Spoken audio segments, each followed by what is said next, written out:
Good afternoon. I'm Spot On Weather meteorologist Matthew Euler, and today I've decided to do a video, since we're in the springtime in the Northern Hemisphere, to do a quick video on convective severe weather. We'll talk a lot about thunderstorm development today in this video, as well as the differences between regular thunderstorms, supercell thunderstorms, some of the hazards associated with thunderstorms to include hail, as well as the downdraft gusty winds from the base of the thunderstorm clouds, as well as tornado development. Now, yesterday in the Midwest, a large swath of the country there, in the middle part of the country, the Storm Prediction Center had issued actually an enhanced risk of severe thunderstorms across portions of Iowa, Missouri, Illinois. And, it really was an interesting day. There was a tornado that actually formed around Jonesboro, Arkansas, and did some damage. And it's that time of year where we're in spring. We're in late March now, and we're basically looking at the severe weather risk with thunderstorms now, especially as we head into April as well. Here's a couple images of some very impressive cloud structures associated with very strong to severe thunderstorms across the Plain States. This photo is courtesy of Kenneth Smith. And the image on the right, you notice almost like an anvil shape there as the upper level winds below the storm, the upper portions of the storm from left to right. And just really some good information here today on the training. So I'll get right into it. The first thing I'm going to talk about are thunderstorms' basic ingredients. And what do we really need in place to get thunderstorms to develop? In general, we need an unstable atmosphere. When I use the acronym COW, C-O-W, that is a case where you have colder air aloft over warmer air at the surface. So whenever I say COW, that's unstable atmosphere, colder temperatures over warmer temperatures. That's the first basic ingredient you need for thunderstorms to develop. The second ingredient you need is some sort of convection. And convection can come in two different forms, either free or forced convection. Now, convection is the transfer of heat in the vertical direction. That's just a generic definition of the term convection in meteorology. It's a redistribution of heat in the vertical. Thirdly, you need moisture. You need a lot of low-level moisture, the lower portion of the troposphere, to help fuel the storms. As air rises, you want a lot of moisture so that air can condense out and eventually form clouds. And thirdly, you need a trigger. You could have many different triggers, and we'll get into those here shortly, but an example of that would be a shortwave trough or an upper level disturbance in the middle portion of the atmosphere, anywhere from 700 to 500 millibars, or 10 to 18,000 feet above the ground. There's other triggers as well, such as mountains. Additionally, there's frontal boundaries. There's differential heating triggers. And we'll get into all those as we move through the training. But these are the basic thunderstorm ingredients, the four: an unstable atmosphere, colder temperatures over a warmer heated surface, convection, which is that vertical air current or redistribution of heat, and moisture in the low levels of the atmosphere. You want that really muggy feel to the air, and then a trigger. All right, so let's first take a look at what free convection is. Initially, as the sun comes up in the morning, your temperatures may not be all that warm just yet. But as the sun rises higher and higher into the sky, you'll see the arrows from the sun going towards the ground in this image, generally showing you the shortwave solar radiation heating the lower portions of the atmosphere, especially the ground, heating the surface of the earth. And what happens as air is heated at the surface of the earth, it's going to be less dense, and it's going to want to be more buoyant, or what we call positive buoyancy, where the air is going to rise in the vertical.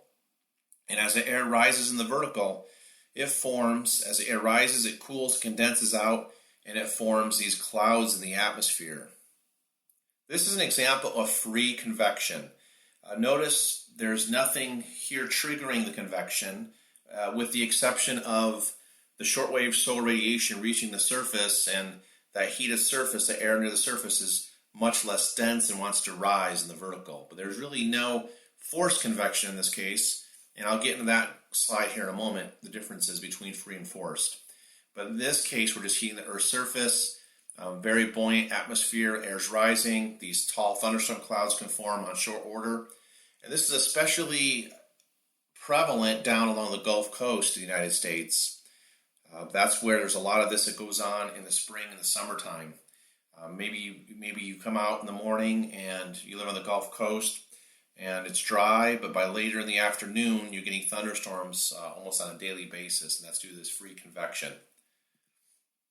Another type of convection we can talk about is what's known as forced convection, and in this case there's three main mechanisms involved in forced convection.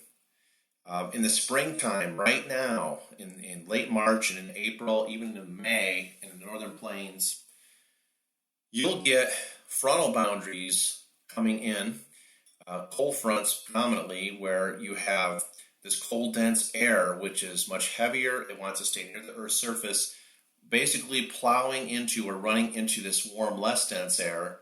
And these fronts can be quite strong, especially in the transition season and in the springtime, where you get some cold continental polar air from Canada running into some very warm, moist, and unstable maritime tropical air with a source region from the Gulf of Mexico. And when you get very strong temperature discontinuities along fronts, or even moisture discontinuities, you can get some really explosive thunderstorms develop when you're talking about frontal forced convection. In the middle, I'm showing an example of this low-level convergence, where the red arrows indicate the air coming together at the surface. As the air comes together or meets, the air is basically forced to rise in the vertical, and that creates clouds and some precipitation. And this typically occurs around areas of surface low pressure, for example, when you get an area of low pressure at the surface where the air is basically the wind is blowing towards the center of the low and the air rises and goes in the vertical. And then thirdly, orographics. When I talk about orographics, I'm talking about mountain ranges. So for example, if you get a wind, that orange arrow there on the right, you get the wind to blow up against the side of the mountain. The air cannot just simply pass through the mountain, but it's actually forced to rise in the vertical. And a lot of times you'll see thunderstorms develop on the windward slope, the windward side of the slopes anyway. And orographics occurs quite frequently, even in the Sierra Nevadas during the summertime. You'll see that in the California area. So those are the two different types of convection. Now let's move into the different types of thunderstorm stages. We already talked about the necessary ingredients, but now let's talk about the thunderstorm stages themselves. And we're going to start with the cumulus stage. Have you ever been outside on a hot summer day and you look up at the sky and you notice these puffy clouds developing?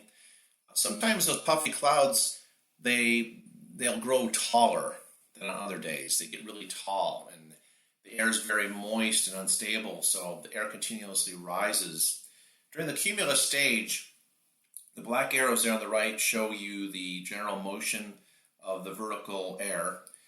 Generally, the cumulus stage is the first stage of thunderstorm development, and it's composed of mainly updrafts, and that's what those black arrows represent, are updrafts. Precipitation will form mainly aloft, and it's held up by these updrafts. Now, the updraft strength is going to vary depending on whether we're talking about just daily convection and daily thunderstorm development during the heating of the day, or whether we're talking about a supercell thunderstorm, one of the most explosive thunderstorm types over the southern plain states, for example, or the Midwest. In the cumulus stage, precip is just simply forming aloft, and it's held up by these updrafts. Now, when the precipitation becomes heavy enough to basically overcome the strength of the updrafts, it will eventually fall with the force of gravity helping or aiding it as the rain starts falling from the base of the cloud. That's the cumulus stage. So think mainly updrafts or rising air motion in a cumulus cloud. Now, as we move on to the cumulus stage, this is where things get a little bit more intense.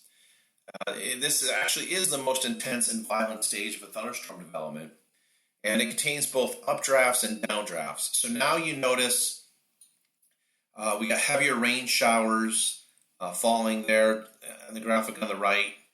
We do have the black arrows representing updrafts, the upward directed arrows are updrafts, the downward directed arrows are downdrafts, and hail also forms in this stage, in the mature stage.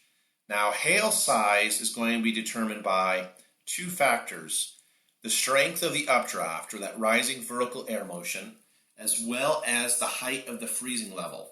So you'll notice the 0 degrees Celsius line here on the image, the graphic on the right. That blue dashed line shows where the freezing level is within that developing cumulus cloud, in that developing thunderstorm. When we talk about hail size, and I'll kind of go over this in a future slide, hail size can vary greatly depending on the strength of these updrafts, because the stronger the updrafts, or the upward vertical current of air, the longer the hailstone can be held up within the thunderstorm cloud and continually accrete new layers of water, which eventually freezes and forms another layer of ice. The height of the freezing level, another very important factor. As we know, the freezing point of water is generally at 0 degrees Celsius. So if you get above the 0 degrees Celsius line, you're generally looking at the colder, freezing areas within the thunderstorm cloud. And the thunderstorm cloud can vary in altitude from just above the surface all the way up to 60 to 70,000 feet. So if you were to go up inside this cloud and travel, the temperatures would definitely get colder the higher up you got away from the Earth's surface. So height of the freezing level, as well as the strength of the updraft, two critical factors, and hail size. So this is the mature stage. And then the final stage of thunderstorm development is called the dissipating stage. And this is when the storm is deprived of the warm, humid air. Cloud droplets are no longer going to form. The updrafts they basically cease, and you have the stage of the thunderstorm with a dissipating stage of just downdraft air, where the arrows are pointing downward now, those black arrows. So we've got a lot of cooler air being dragged down from aloft towards Earth's surface in the dissipating stage. The average lifetime of a cell, a general thunderstorm cell, is about 1 hour or less. Now, there are exceptions to this rule, and again, I'll get into that special case here in a bit in supercell thunderstorms. So let's take a look here. We'll look at a couple tools courtesy of NOAA. If you look at these different thunderstorm classes, okay, there's a lot of different types of thunderstorms that exist in the atmosphere.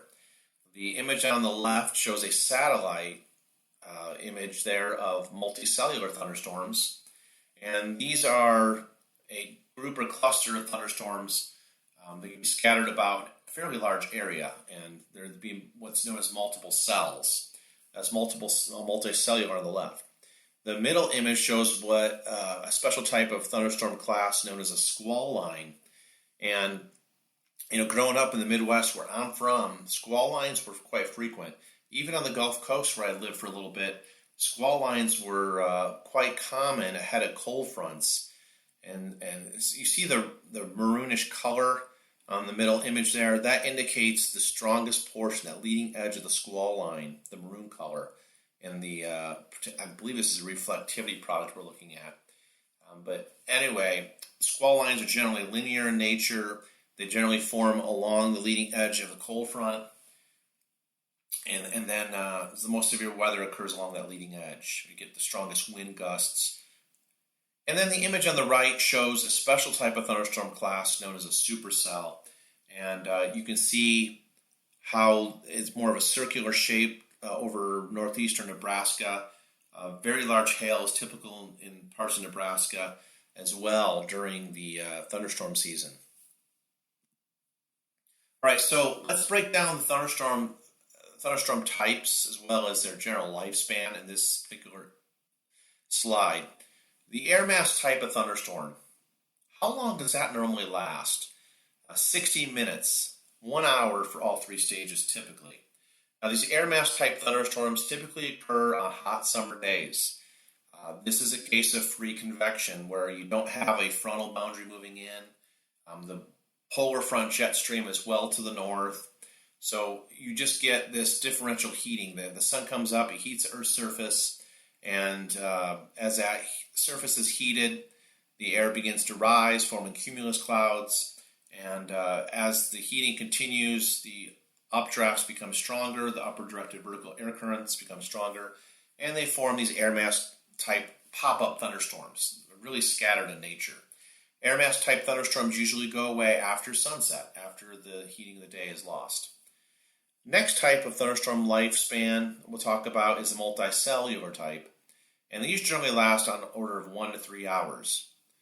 For cumulus, the cumulus stage is usually about a half hour or 30 minutes. The mature stage lasts from anywhere from a half hour to an hour and a half. And then the dissipation stage, usually a half hour to an hour. So culminating all those values up, usually 1 hour to 3 hours is the lifespan of a multicellular type of thunderstorm.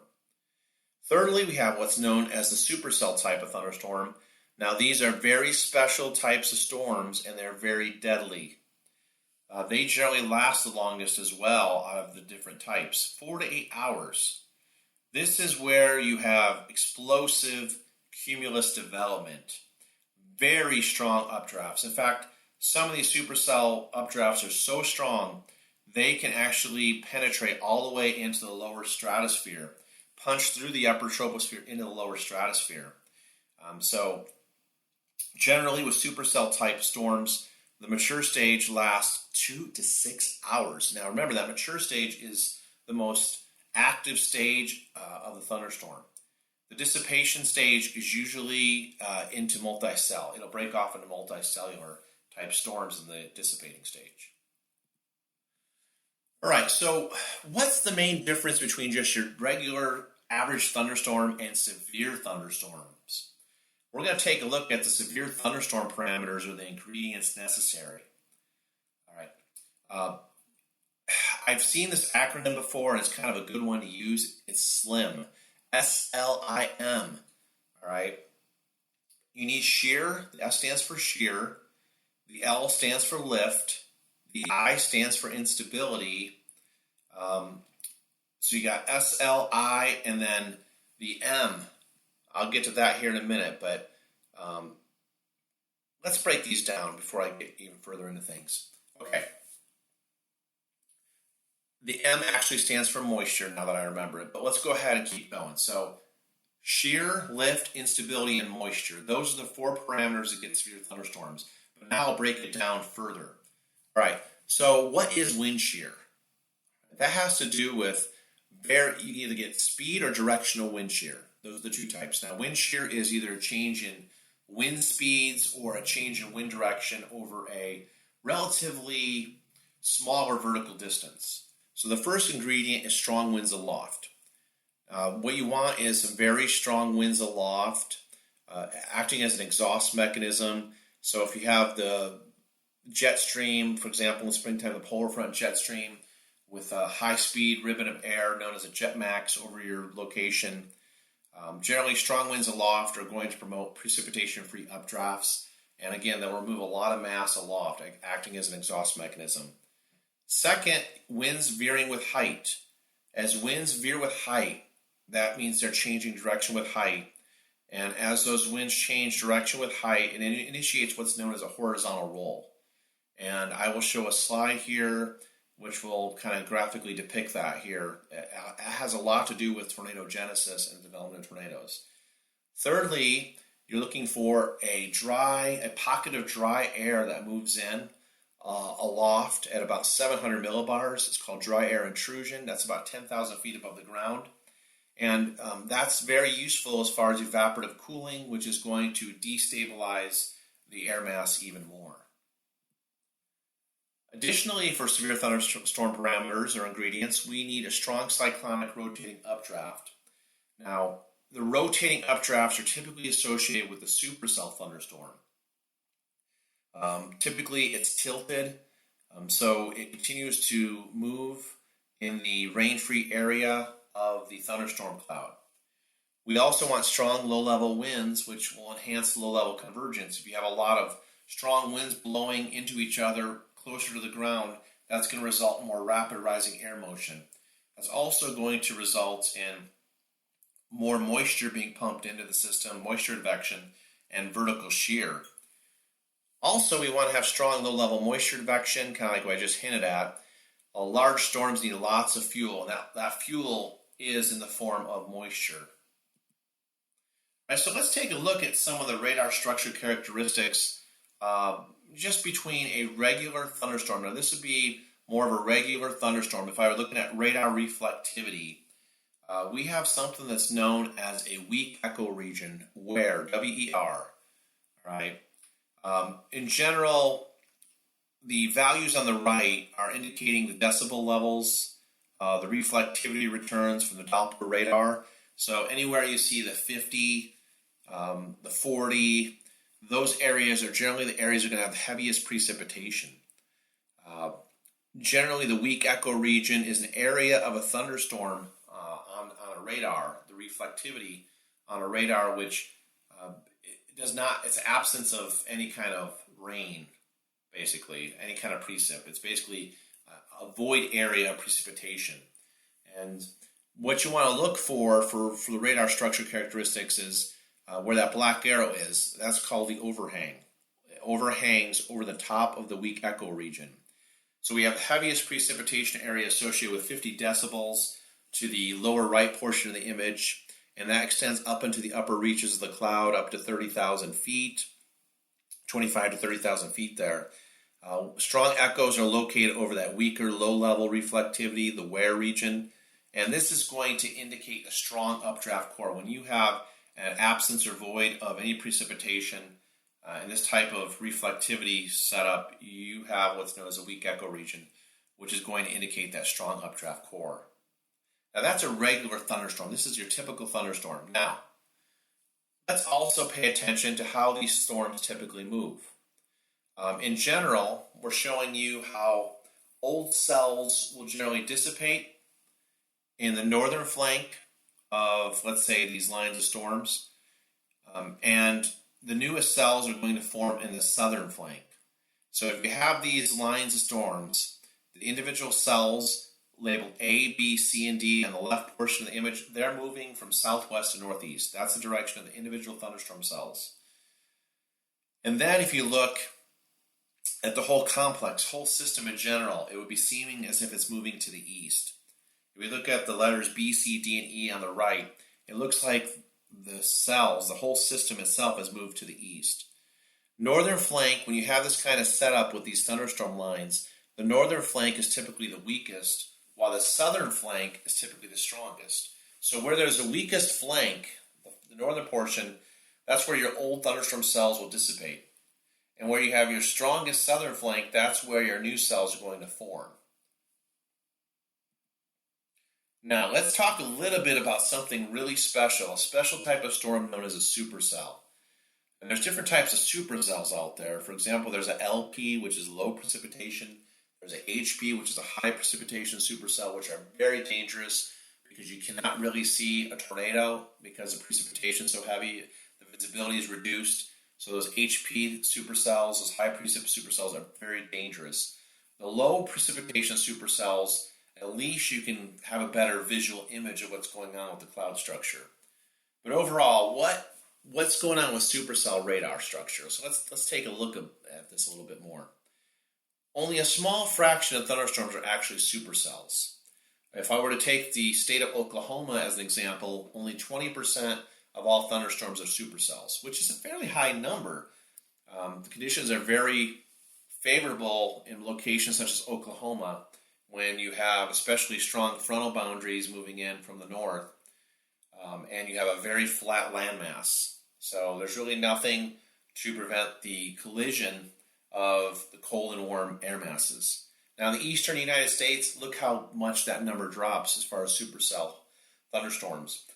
Less than 5% of supercells occur in the eastern United States.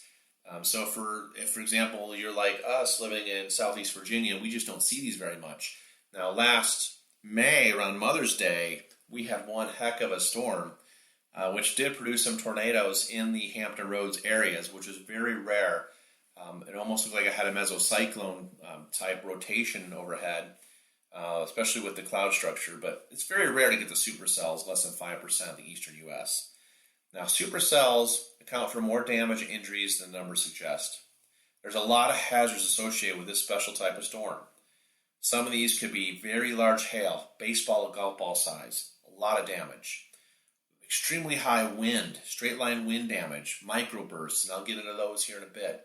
Macro bursts, larger scale downdraft winds. In addition to flash flooding, in addition to dangerous cloud-to-ground lightning, and then of course the tornado. Tornadoes are spawned from supercell thunderstorms. This is an example of a radar reflectivity product, the Doppler radar. I'm trying to get a look to see what state this is in. This looks like it's Mississippi.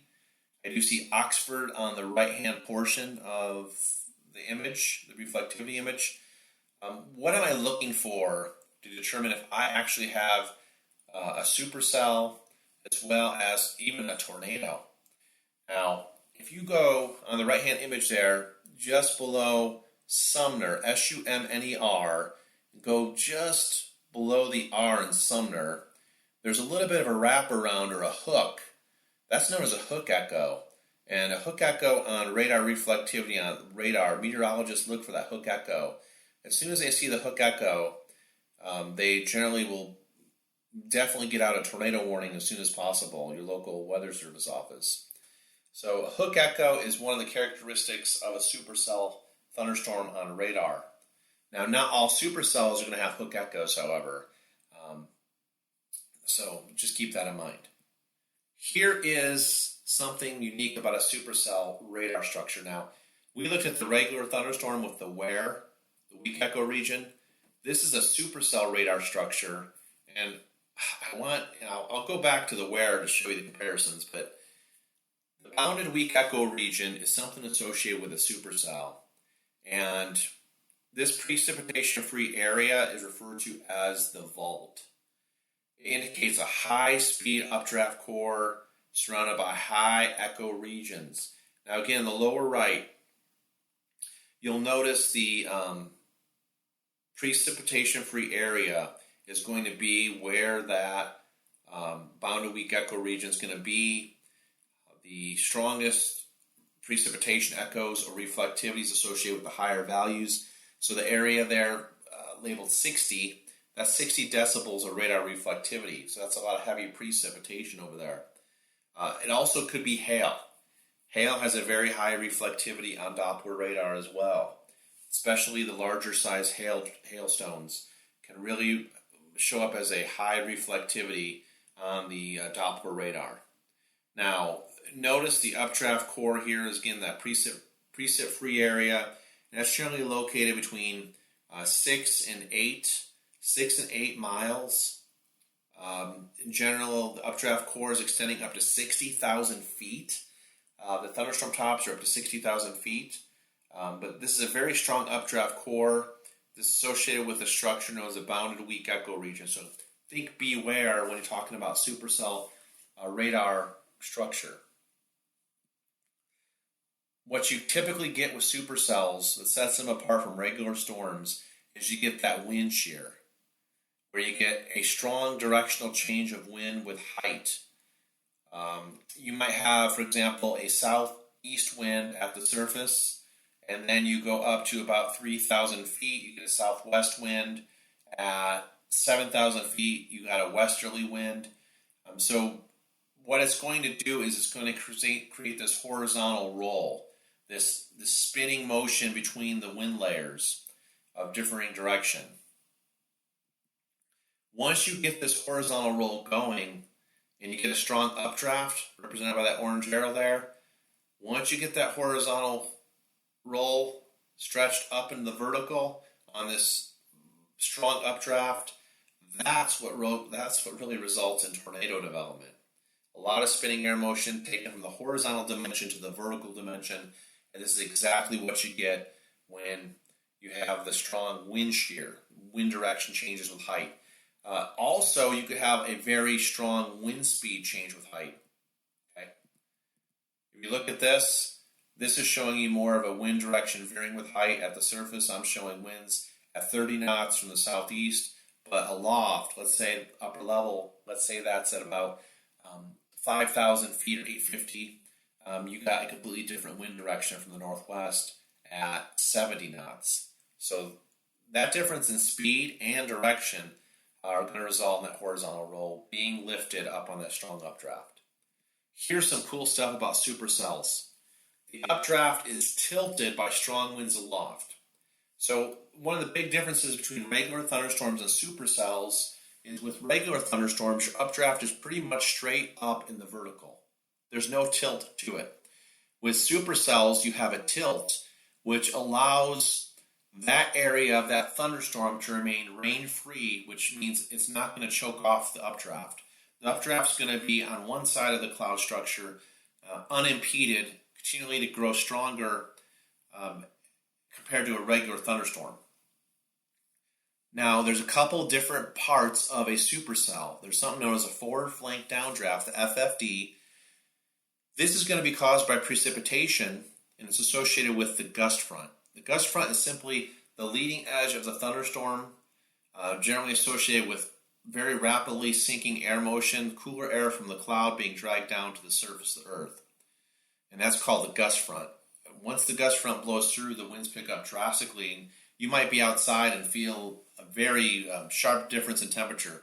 It may be 83 degrees before the gust front arrives, and after the gust front comes through with the precipitation and the strong downdraft winds, your temperature may drop 15 degrees down to 68 degrees, from 83 to 68. Now, the rear flank downdraft is created by strong mid-level flow on the upwind side of the updraft core. Generally, this rear flank downdraft is an interaction of the updraft core and the rear flank downdraft, and this is the reason typically where the tornado will form, and the cloud base will lower, the wall cloud, and the tornado will form.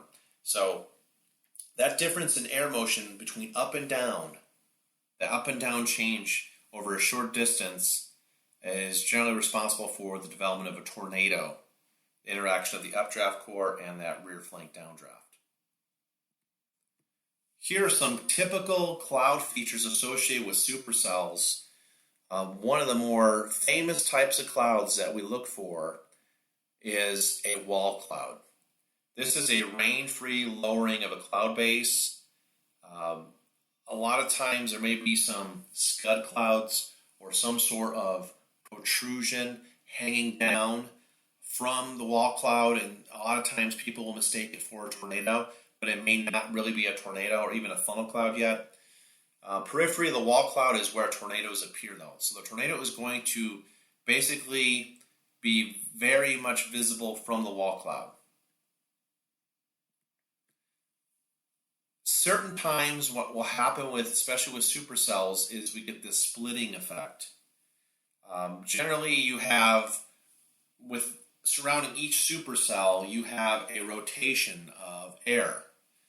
And you have a left mover and a right mover set up to where you have the winds pushing the supercell from the left to the right on this slide. But you notice how you get different little mesovortices. A vortice is basically just a localized spinning effect of the air circulation. And what you'll get is you'll get this specialized, more enhanced mesoscale type of wind, medium scale type of wind that's blowing within the supercell itself. So we have what's known as a left mover or left cell, which spins anticyclonically. These are the good hail producers, and they move to the left of the overall wind flow, the steering flow. And then you'll have what's known as a right mover or right cell, which spins cyclonically. And this is going to move to the right of the overall wind flow, and the right mover or the right supercell is going to be the tornado producer. All right. So the left mover supercell, when they split, is going to be, again, the good hail producer. The right mover, the right cell, supercell, is going to spin cyclonically, and it's going to be the tornado producer. All right, so you see the bottom right-hand image of the slide. You have a blue arrow and a red arrow. It's showing you the difference. The left mover is going to have those black arrows circulating around it in a anticyclonic manner. The bottom red arrow there is associated with a cyclonic manner. I'm just showing you how these two can split apart. It could be one supercell and then split apart into a left and a right mover. All right, moving away from supercells, I mentioned this earlier that there's a feature associated with thunderstorms that's known as a squall line. These are generally linear in nature. Basically, they form a solid line. They generally form 100 to 300 kilometers out ahead of inactive cold fronts, fast-moving cold fronts, where the precipitation is out ahead of the front. They're common high wind producers, especially when you have a bowing out of the line, the squall line. That's where your strongest winds are going to occur, and something known as a rear inflow jet is going to basically push one part of the line out much further, this rear inflow jet, and that's going to result in the greatest wind gusts and wind damage. They're similar to multi-cell storms. The southern flank of the squall line is typically the strongest. It's usually short-lived compared to a supercell. The image on the right shows another radar reflectivity product. The orange colors indicate the most intense precipitation in this image. You notice the orange line, how it's more oriented more in a linear or a line format or shape. And that's your squall line in this case, the orange colors there on the image on the right. Now, with a squall line, the air is generally blowing perpendicular over a cold front. You get this wave to develop, and see the black arrows there? That wave downwind of the cold front eventually rises up and forms a thunderstorm cloud. A lot of rising air motion there. The rising part of the wave favors the uplift. This is an example of how a squall line develops. Of course, tornadoes are the most significant threat when we talk about any kind of convective severe weather. Tornadoes are very dangerous. You may have encountered one yourself in your lifetime, but generally tornadoes are associated with what's known as mesoscale convective complexes, MCCs. Tropical cyclones can also produce tornadoes, especially on the northeast quadrant of the cyclones. And then supercells, as I mentioned already, they're the most severe tornadoes produced, the longest lasting, they stay on the ground the longest. Oklahoma City, Moore, Oklahoma area has seen some terrible, long-lasting tornadoes remaining on the ground for quite some time with extensive damage. Again, we just saw footage last night on the TV of a Jonesboro, Arkansas tornado from a supercell. The conditions were just really ripe and favorable for supercell thunderstorm development. Right, so how about a tornado's life cycle? What are the stages of tornado development and their life cycle? The first stage is called the organizing stage, and the wall cloud is generally a reliable precursor. What I mean by that is you'll start seeing a lowering of the cloud base, a very low appearance of dark cloud, that wall cloud. It's generally located in the right rear flank of a storm. The condensation funnel, which is that visible funnel that we would see, may have already developed. It usually looks like a short, smooth spike descending from or adjacent to the wall cloud. If you look at the image on the right, you can see that little spiky, smooth appearance, that lighter color there of a funnel cloud. If debris whirl is evident, you already have a tornado. So here's your big difference between a funnel cloud and a tornado. With a funnel cloud, it's basically remaining aloft. It's aloft. It's not made any contact with the ground. A tornado is the funnel cloud in touch with the ground. And one of the best ways to determine whether you have a tornado or a funnel cloud is to look for the debris whirl. If you see a lot of debris starting to get kicked up at the surface, it could be dust, it could be debris from trees, it could be housing structures, then you know you have a tornado on the ground when you see that debris at the surface. The next stage, after we did the organizing stage, we move on to the mature stage. And just like with thunderstorms, the mature stage for tornadoes is the most intense. The tornado attains its maximum width during the mature stage, commonly envelop enveloped with dust and debris. So a lot of times you'll see more of a darker appearance to the tornado itself. The circulation of the vortex is most intense during the mature stage, and the surface damage can be extensive due to directional and speed shear.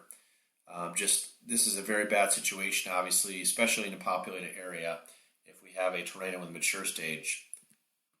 And then lastly, we talk about what's known as a shrinking stage. I believe that's the last. No, we have one more. So we have shrinking stage next. So after the mature stage, maximum width of the tornado is attained. Then we go to the shrinking stage, where the funnel begins to decrease in diameter. This funnel begins to tilt away in the vertical. So you notice how in the mature stage, we're pretty much in the vertical with the tornado touching the ground. In the shrinking stage, you'll notice how the funnel is now kind of elongated. It's not vertically straight down from the base of the cloud. It's kind of angled. That's that tilt away in the vertical in the shrinking stage. The wall cloud is eroding.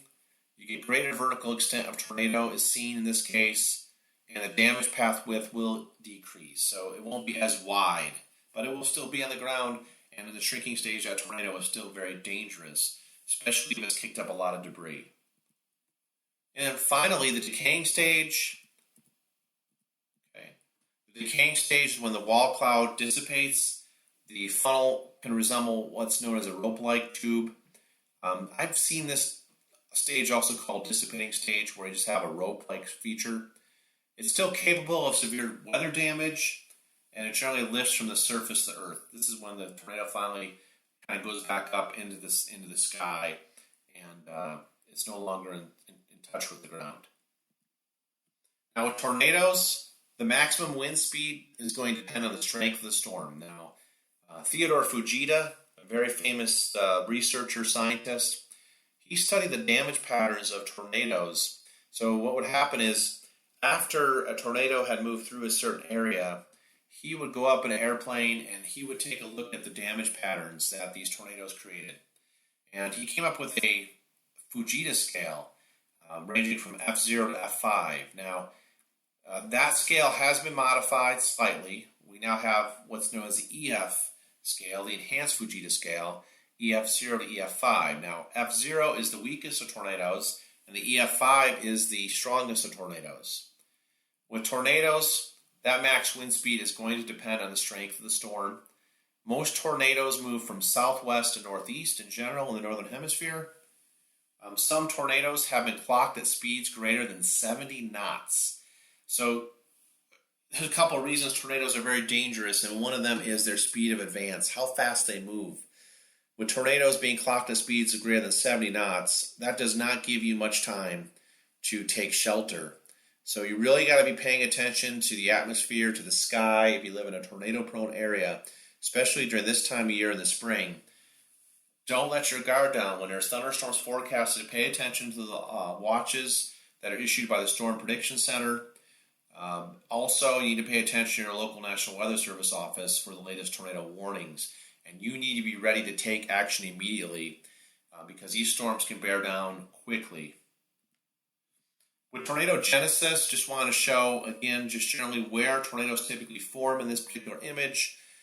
You got your supercell thunderstorm structure here where you've got this updraft, which is indicated by the black upward directed arrows.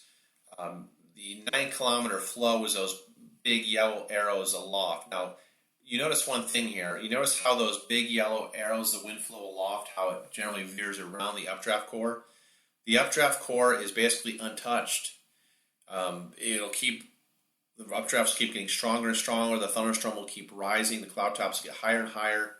And in some cases, again, with the strongest thunderstorms, these thunderstorm tops with those very intense updrafts can actually punch through into the lower stratosphere, which is way up there. We're talking 60, 70,000 feet. But in general, we have upward rising motion. The updraft core is unimpeded. And the forward flank downdrafts out ahead of the storm. You get interaction between your updraft core and your rear flank downdraft. That's generally where you're going to get your tornadoes to develop. And then, if I'm looking at something on my radar, I'm looking for a tornado vortex signature, or maybe I get what's known as a mid-level rotation, which is known as a mesocyclone rotation. But the TVS is the actual signature on your special Doppler weather radar, which indicates a possible tornado. It's known as a TVS, tornado vortex signature. And again, you notice where the tornado forms on the boundary between the rear flank downdraft and the updraft core. All right, and then moving on to a special type of tornado, and that's one that forms over water. If you're a mariner watching this video, there's something really special out there. There's a special type of tornado. You may have seen it. I've actually seen it out at sea myself. And these are known as water spouts. These generally form over water, and they do not need the same dynamics as a tornado. Okay, you'll see a lot of water spouts, for example, down around Key West, and we're not getting the same dynamics with the jet stream that far south. We're not getting frontal boundaries, going down that far south.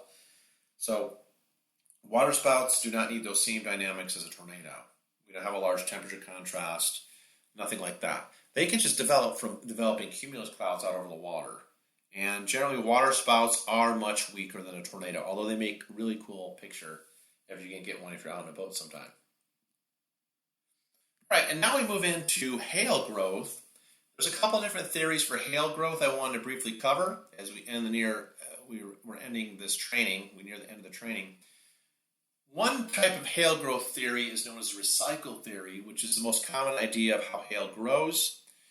It occurs when the hailstone makes many trips, both above and below the melting or freezing level. So you see the image on the right there, that 0 degrees Celsius, that's your freezing level line. The green little circular shapes represent your hailstone.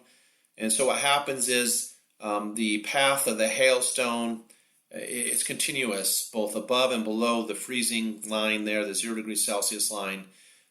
As the hailstone moves above the 0 degrees Celsius freezing line, those black arrows indicate kind of like the motion of the hailstone. As that hailstone moves above the freezing line, the 0 degrees Celsius line, it's going to freeze. As it descends below the 0 degrees Celsius in the lower part of the cloud, it's going to have partial melting. And what happens is extra layers refreeze. If you were to take a hailstone, actually put it in your freezer, examine it, you would notice that it has almost like an onion-like structure where you have different layers. If you were to count the layers depicted by the hailstone, you would actually be able to tell the number of trips that hailstone made up and down throughout the thunderstorm cloud. But in general, the stronger the updraft, the longer the hailstone will be recycled like this, the larger the hailstone will become because the updraft is basically holding up the hailstone. Another theory is the single trip theory, where we get a slow ascension of the hail on the edge of the updraft. That's indicated by the up arrow, the black arrow there on the left. And then once it reaches the highest point or apex, it spends time in a balanced state growing by the accretion of cloud droplets onto it. And then when it becomes too heavy, for the updraft to hold it up, it eventually gets put into the downdraft and falls down to the Earth's surface. So this is a multi-path theory, the recycle theory, and this is just one single trip. So either way, there's a lot of up and down motion for a hailstone to grow in size. It's going to alternate from below freezing to above freezing air, creating ice. Each successive time it rises above the freezing level into the below freezing air. This is the dry versus wet growth hail concept. And really the question here is the hailstone able to release all this latent heat? And that just depends on if it's a dry or a wet growth. All right, and then one other hazard I want to talk about that we see quite often here in the eastern United States in the summer months, spring and summer months, is lightning. And of course, lightning can be a very deadly phenomenon if you're out and about.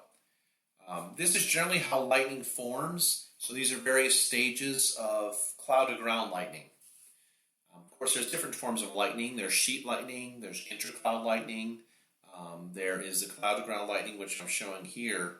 But in general, for lightning to form, cloud-to-ground lightning, a bolt of lightning to form, this is what happens. Initially in step one, we have what's known as a stepped leader. Generally, electrons which have a negative charge begin zigzagging downward from the base of the thunderstorm cloud. So you notice the negative symbols are at the lower part of the thunderstorm cloud, and then you have positive charges with the ice crystals in the upper portion of the thunderstorm cloud. So that difference in charge between the positive and negative electric field is going to result in a large electric potential, which, if you notice below the base of the cloud, how the higher objects are generally positively charged. So the tree in this example is a positively charged tree. Generally, we have a step leader where those electrons or the negative charges begin zigzagging downward towards the tree. As we get to step 2 here, where we have attraction and flowing charge, the step leader draws a stream of positive charge upward from that taller tree, and once they come together and an electric current begins flowing, eventually you get this intense wave of positive charge. A return stroke occurs, which travels upward at 60,000 miles per second. This is not an easy phenomenon to actually photograph. Some of the best photographers, such as Warren Fadley, you may have heard of Warren Fadley. He does a lot of thunderstorm pictures and lightning. It's very difficult to catch that bolt hitting the ground like that, but there's been some really neat pictures out there. But in general, if you notice what's happening, the step leader begins the process, then the attraction and flowing charge occurs, and then contact is the last step. In general, lightning safety, you're always advised to not be the tallest object beneath a thunderstorm, and this is the reason why. Because you very well could be carrying a positive charge, and the negative electrons at the base of the thunderstorm are trying, the step leader is trying to flow towards you instead of this tree, for example, and it could be very dangerous and deadly, obviously. Now, there have been some lightning survivors that have been struck by lightning, in fact, more than one time. So you can survive from getting hit directly by lightning, but it's just obviously not a good thing. It can definitely mess you up quite a bit. Here is another image just showing you the different types of lightning discharges. You have something known as an intra-cloud charge with a discharge within the cloud between the negative base and the positive top. You can get inter-cloud strike, cloud to cloud, between differences in charges. You can get discharge between the negative and positive charge centers between clouds. And then you get the cloud to ground strike, which is a typical where you have the negative charges flowing from the base of the thunderstorm cloud, meeting the positive charges from a taller object at the surface. So there's many different flavors of lightning. And one other thing I want to mention is with downdrafts out of thunderstorm clouds. Downdrafts are those very strong, gusty winds that come out of the base of a thunderstorm cloud. And there's been cases where the damage pattern, you might think a tornado had actually touched down, but it's actually just damaging straight line winds. One example of a damaging straight line wind is known as a downburst. In this example, I'm showing you what with an airplane coming in for a landing, what happens.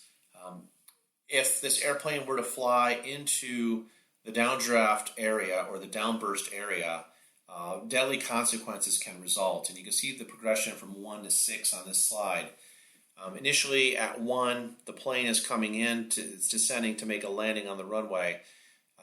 You notice the blue arrow indicates the magnitude of the downburst. So by point 3, you're starting to see the downburst almost extending to the nose of the airplane. Step 4 is definitely the airplane's heading right into the downburst. And at step 5, you can see what happens. That strong downward burst of air pushes the nose of the aircraft into the ground and causes it to crash in 6. So there was a lot of issues in the 1980s with the ability to detect low-level wind shear alert, or low-level wind shear in association with airports in general, where a lot of people flew in and out of. And eventually, a low-level wind shear alert system was developed to help, especially around areas with thunderstorms, and as far as the safety of flight around, especially takeoffs and landings. Special type of downburst is also what's known as, let me see if I'm going to go into, okay. So I'm going to go into the differences between a macro burst and a micro burst. right? And really, these are the two types of downburst winds out of a thunderstorm. Now, a macro burst, the macro portion indicates a larger area, greater than 4 kilometers in the horizontal. But with a macro burst, your winds can gust as high as 134 miles per hour and can last on the order of 5 to 30 minutes. Definitely not something you want to take too lightly. The image on the left shows the velocity product, inbound versus outbound velocities. The blue indicates, the cooler blue colors indicate inbound winds towards the radar, and the warmer colors, the orange color there, indicates outbound colors. The radar is over to the right in this image, so there's a big difference in the wind velocities, the inbound versus outbound in the image on the left. So in this case, we're showing an example of what a downburst, a general macro burst would look like on a velocity product on a Doppler radar. Now, if it's a micro burst, it's a smaller downburst. Notice the coverage is 4 kilometers or less. The winds are weak. They can be just as strong, or actually stronger, with a microburst. Winds as high as 168 miles per hour. You look at the image on the right there. You generally see some damage to these trailers, these housing structures, caused by a downburst in the year 2000 in California. So again, this is nothing to take too lightly. The downdrafting or downbursting winds out of the base of a thunderstorm, nothing to play with. All right. Okay, I think that's where I'm going to wrap her up for today for the training. There are some other things that I could show you here, but I think I'm going to end the slideshow on this note. Generally showing you some of the different favorable patterns here for severe weather. And the rest of the slides here today, including the dry line, which is kind of a cool thing, which separates hot, dry air from warm, moist air. Typically occurs over northern Texas. Some really strong severe thunderstorms with that. But I think I'm going to wrap it up with the downbursts, the types of downbursts. I hope this training has been useful. I'll go ahead and post on the Spot on Weather page. It's been a little bit since I've done a video. Actually, it's been all the way since last December already. It's hard to believe where time goes. Hopefully, I'll be able to get a few more videos out there. Thank you so much for your subscription to my channel on YouTube. And I just love the weather, and I love to share my passion of it with you all.